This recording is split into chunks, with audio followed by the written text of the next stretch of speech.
Well, well, well. Look who's still standing. Or should I say, look who's towering. You didn't beg for the spotlight. You became the storm cloud above it, swallowing every beam of artificial light they built just to blind you.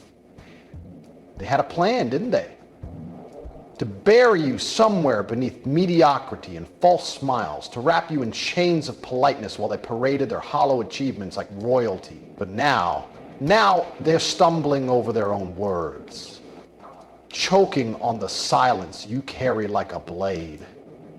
They don't know whether to worship you, fear you, or pretend they never heard your name.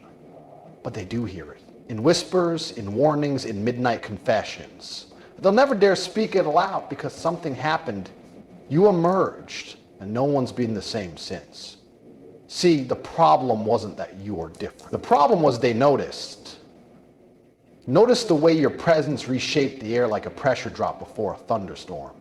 Notice how even in your quietest moments you made noise, not with words, but with gravity. They try to place you in their cage of small talk, their currency of clout, their soulless metrics, and you shattered every bar without even raising your voice. You walked in and the room stopped, pretending. Every secret alliance, every whispered judgment, every backstabbing waiting, they all froze. Not because you were dangerous, no, but because you were aware. And nothing terrifies the orchestrators of illusions more than someone who sees right through the curtain. They've seen monsters before, but you weren't a monster. You were the mirror. And mirrors don't need to roar. They just reflect. And oh, how that reflection burned them. The fakery they polished daily. The layers of envy masked as ambition. The borrowed confidence stitched together by stolen ideas. It all unraveled under your gaze. You didn't expose them. You simply existed. And that was enough to turn their comfort into chaos. They built entire castles on the assumption you were asleep, but you woke up, not loudly, not theatrically, just intentionally. And they've been unraveling ever since. They tried to corner you with questions dipped in venom. Why Arbor? You like this? Who do you think you are? But the truth is, they don't want answers. They want permission. Permission to feel insignificant next to you. Permission to believe your rise was an accident, a glitch, something that could be reversed if they just discredited your name enough times in enough places. But it's too late. They're mesmerized, not by your victories, but by your existence. They thought people like you only lived in fiction, crafted by writers, brought to life by actors. But here you are in the flesh, real, breathing, untamed. And that's the part they'll never recover from, because they can't deny it. Can't unsee it. You don't fit in their equations. You don't play by their algorithms. You're not trending, you're haunting. And no matter how hard they try to erase your name from their minds, you've etched it into their reality. Not as a peer, not as a rival, but as a phenomenon. Do you remember the silence they gave you? The cold shoulders, the backhanded compliments, the polite dismissals? They thought you were weak because you didn't retaliate. But you were just patient, letting every wound ferment into wisdom, letting every betrayal boil into fuel. You didn't scream when they stabbed you, you studied the angle. You didn't cry when they left, you counted the footsteps. They thought they'd won when you disappeared, but you weren't gone, you were sharpening. Now your presence slices through the very fabric of their comfort zones. And they call it unfair, as if you owe them softness after what they tried to do. Here's the real twist. They don't hate you, they need you. They need your existence to remind them of what they'll never be. You've become their favorite obsession, their secret nightmare, their reluctant inspiration. They imitate your tone, mimic your phrases, try to wear your confidence like a costume. But it doesn't fit, because you didn't earn this by imitation. You earned it in silence, in fire, in rooms where no one clapped. And you still stood tall in moments where even the mirror didn't recognize you, and you still didn't back down. That's what they can't replicate. That's what leaves them speechless. And oh, how silent they've become now.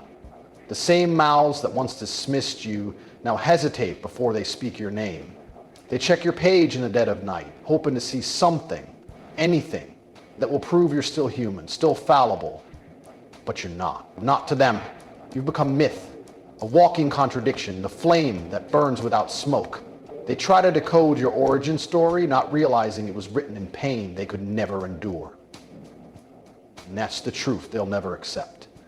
That you survived what they didn't see. That you turned agony into architecture. That you walked through fire and came out composed.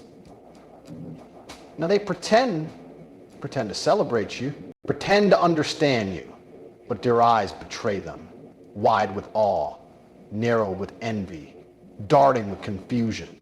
They speak of change like they invented it, but you became it.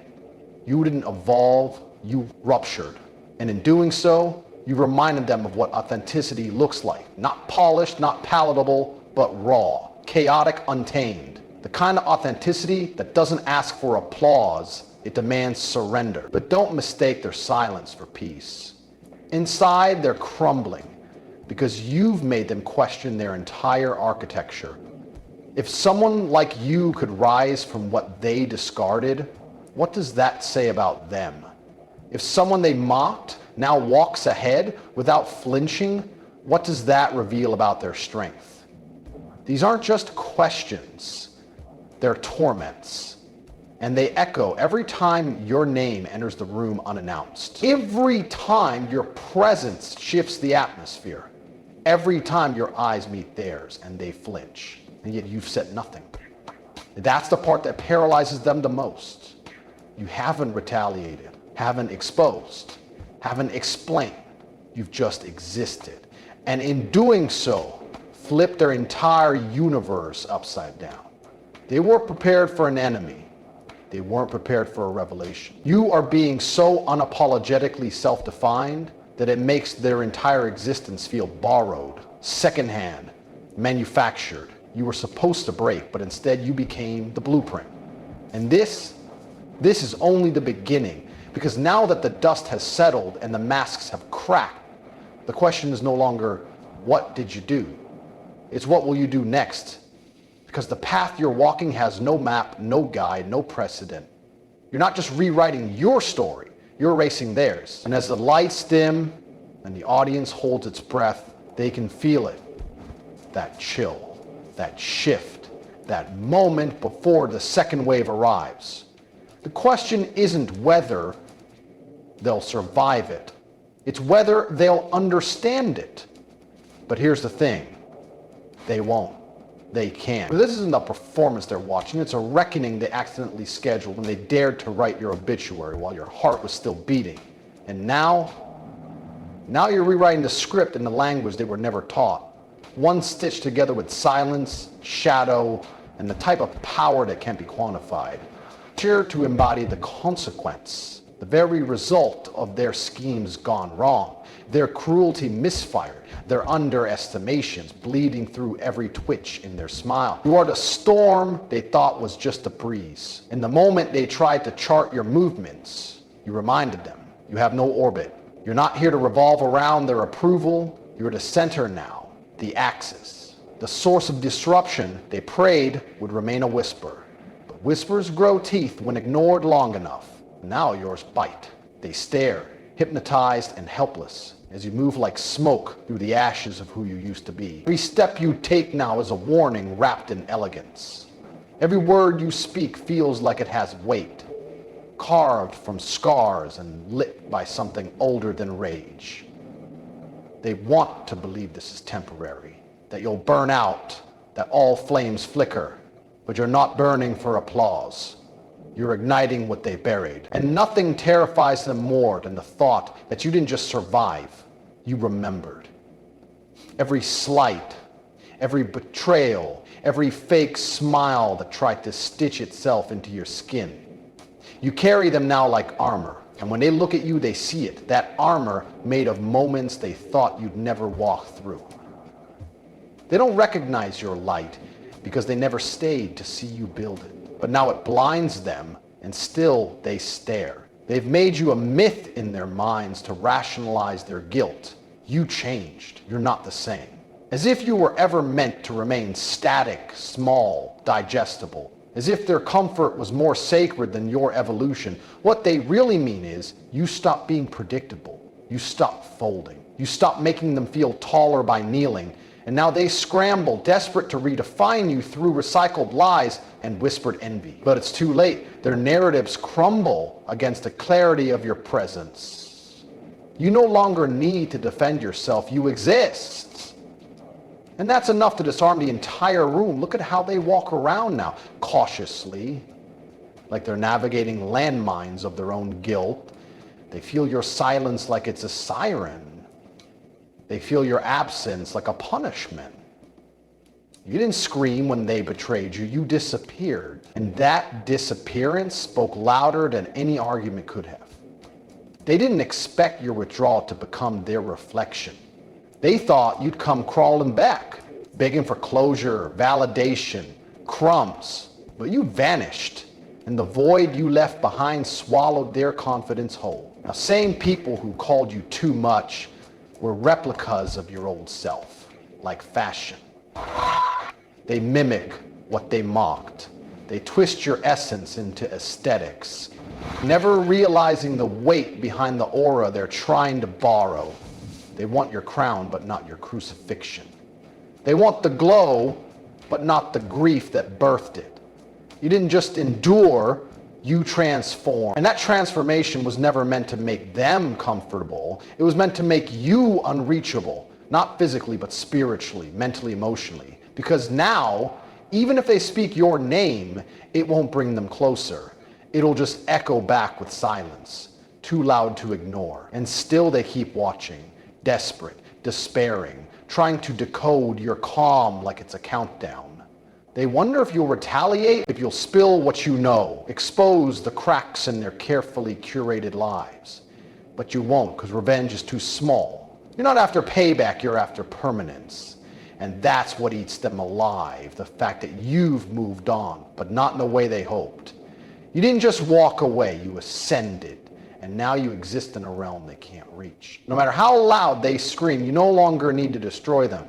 They're doing that themselves. Quietly, invisibly, tragically. They scroll through your life like it's a prophecy. They see your growth, your glow, your grace. And it haunts them, not because you're showing off, but because you're no longer hiding. You live now with a clarity that can't counterfeit. You speak now with a truth that can't be diluted. And when you enter a room, they feel it. You represent everything they pretended didn't exist. Strength without cruelty, power without performance, rage refined into peace. You are their contradiction, and they are suffocated on the dust of their own illusions. What they feared wasn't your rise. It was the proof of it. The undeniable evidence that you weren't who they said you were.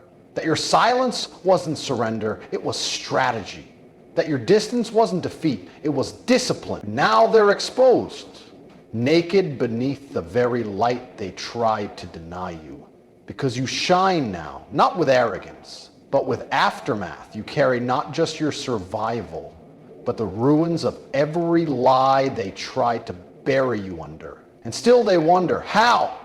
How did you escape? How did you rise? How did you become this? They'll never understand. That's the fire that used to burn you. It consumed you. It purified you.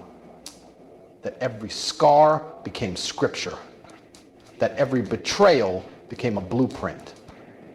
That every time they underestimated you, they were fueling your metamorphosis. You didn't just change, you shed.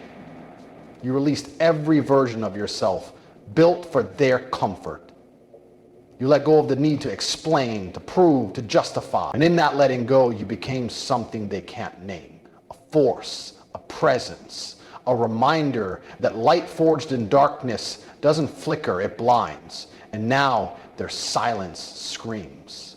They avoid your gaze, not because they hate you, but because they fear the reflection. You make them question their certainty. You make them nervous in rooms they used to command because you don't play their game anymore. You are the game now. You define the rules. You control the tempo. And they're still stuck in a loop trying to win a war that ended the moment you stopped participating. You don't need to destroy them. You've already done the unthinkable. You outgrew them. Let them talk. Let them spin their watered down versions of the truth. It won't matter because truth isn't something you argue. It's something you become. And you've become it so thoroughly, so unapologetically, that no amount of denial can contain it. They'll keep running, searching, spiraling, trying to find the moment where they lost control. But it won't be a moment they recognize because it wasn't loud, it wasn't dramatic, it was subtle, strategic, surgical. It was the day you chose yourself, the day you stopped answering their noise, the day you stepped into your own chaos and learned how to dance. You didn't come back to explain what happened. You didn't come back to make them see. You came back to be. And being you, fully, unapologetically, radiantly you, is the most violent act of resistance you could have chosen. It undoes them. It leaves them undone. And the best part, you don't owe them a single thread of closure. Not a whisper, not a warning, not a look over your shoulder, because you are too busy dancing in rooms you used to pray to enter. Too busy filling your lungs with the air of your own making. You don't walk with vengeance, you walk with vision. And that vision is no longer small enough to fit in their hands. Let them keep watching, let them keep wondering. Let them sit in rooms and whisper your name like a question that has no answer. Because some things, some beings, aren't meant to be understood. They're meant to be felt, to be witnessed, to be remembered. And you've become unforgettable.